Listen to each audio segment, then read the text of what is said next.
목돈 있으면 오지 마라. 임대주택서 만난 신혼부부. 조계원 기자. 문재인 정부 들어 공공임대주택이 크게 증가했다. 누구나 걱정 없이 거주할 수 있는 주택을 공급하겠다는 취지에서다. 특히 임대주택은 집값 상승과 함께 무주택자의 주거 대안으로 떠오르며 주목을 받았다. 정부는 내년까지 임대주택 재고를 200만 가구까지 늘려 무주택 임차 가구의 20%는 임대주택에서 거주할 수 있도록 공급할 계획이다.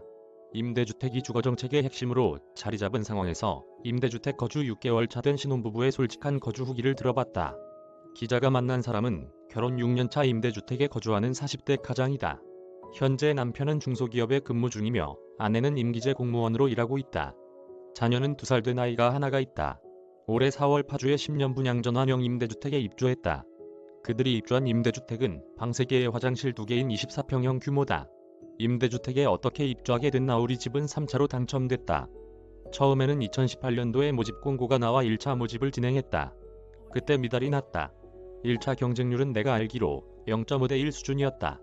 2018년도는 막 택지가 개발되던 시기인데 서울과 너무 멀다, 교통이 문제다라는 말이 나와 안 좋다는 평가가 많았다.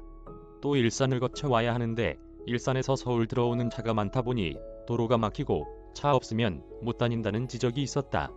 주변은 완전 벌판이라 인프라도 없어 경쟁률이 매우 낮았다. 그러다 2018에서 2019년쯤 2차 입주자 모집을 진행했다. 그때는 경쟁률이 0.98 정도여서 거의 1대 1이었다. 2차 모집에도 자녀 세대가 160세대 정도 나왔다.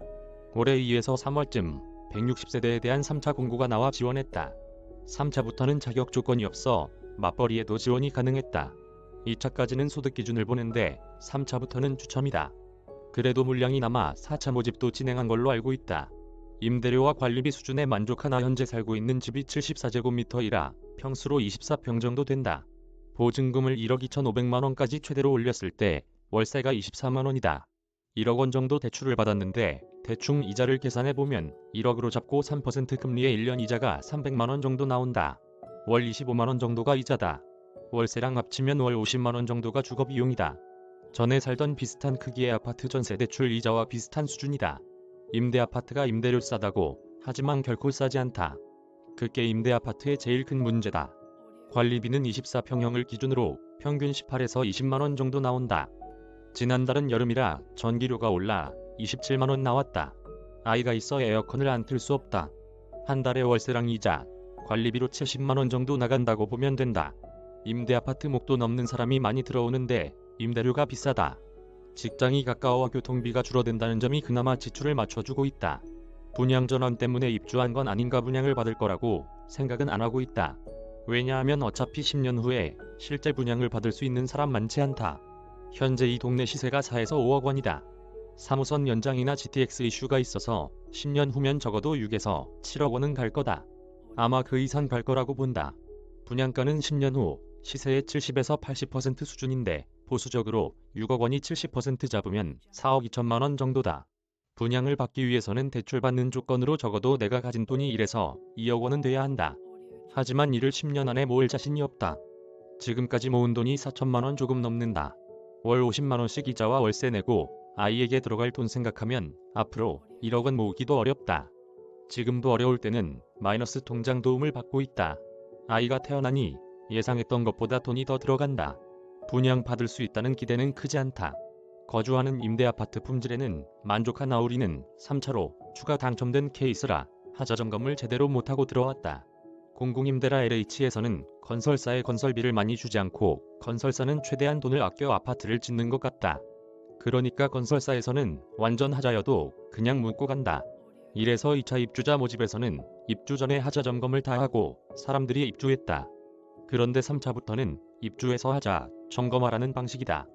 대신 2년 동안 AS 기간이니까 하자 나오면 보수해주겠다고 한다. 입주 후 직접 확인해 하자 점검 요청한 게 10건이 넘는다. 유리창 세시와 대리석이 깨져 있고 바닥 수평이 맞지 않아 기울어져 있는 경우가 다반사다. 바닥 기울어져 있는 것은 건설사에서도 인정하더라. 싱크대랑 바닥이 수평이 안 맞는 정도다. 또 부부방 욕실 샤워기는 한쪽으로 기울어져 설치되어 있었다. 발코니 외벽이 가벽으로 설치된 곳도 있다. 세탁기 설치 기사가 방문했다가 가벽에는 설치할 수 없다며 그냥 돌아갔다. 임대 아파트 편견에 대해서는 고민이 없었나 임대 아파트에 대한 편견은 신경 좀 쓰였다. 근데 아파트 단지가 전부 임대 아파트고 대단지라 그나마 안심이 됐다. 단지 옆에 초등학교가 따로 생기니까 임대 아파트 사는 자녀들끼리 학교 다닐 거라고 생각했다. 그래서 외부에서 오는 편견은 좀 적을 거라고 봤다. 그런데 내부 구성원의 수준에 대해서는 좀 걱정이 있다. 임대 아파트에 들어오기 전에는 사람들이 설마 그럴까라고 생각했다. 그런데 분리수거 같은 거 보면 정말 장난 아니다. 그냥 종이박스에 음식물 쓰레기까지 담아서 그냥 종이 버리는데 버려두고 간다. 심지어 버린 사람 주소까지 붙어있는 경우가 있다. 이걸 잡아서 지적을 해도 객도가 안 된다. 주차도 난리다. 이중주차는 기본이고 전기차 충전하는데 주차하는 경우도 많다. 입구에 주차하지 않는 것은 기본인데 입구에 주차하는 경우도 있다. 흡연도 문제다. 나도 흡연자라 구석에서 피거나 최대한 담배 연기가 다른 집에 들어가지 않도록 신경 쓰면서 핀다. 그런데 아파트 입구에서부터 담배를 피우면서 이동한다. 입구에서 나오는데 얼굴로 담배 연기가 오더라. 흡연 문제로 민원이 많으니까 단지 한쪽에 흡연장을 만들자는 이야기도 나왔다. 이 밖에 아파트 주민끼리 멱살 잡고 싸우고 밤에 집 앞 공원에서 술 먹고 안 치우고 가는 경우도 있다. 솔직히 외부 편견에 대해서는 많이 신경 안 쓰이는데 애 키우는 입장에서 아파트 입주민 수준에 대해서는 걱정이 많다. 임대주택 살면서 최근 집값 상승은 어떻게 보나 답답한 심정이다. 왜냐하면 나는 월세에 이자로 월 50만원씩 시드머니를 까먹고 있는데 집값이고 전세값이고 계속 올라가고 있다.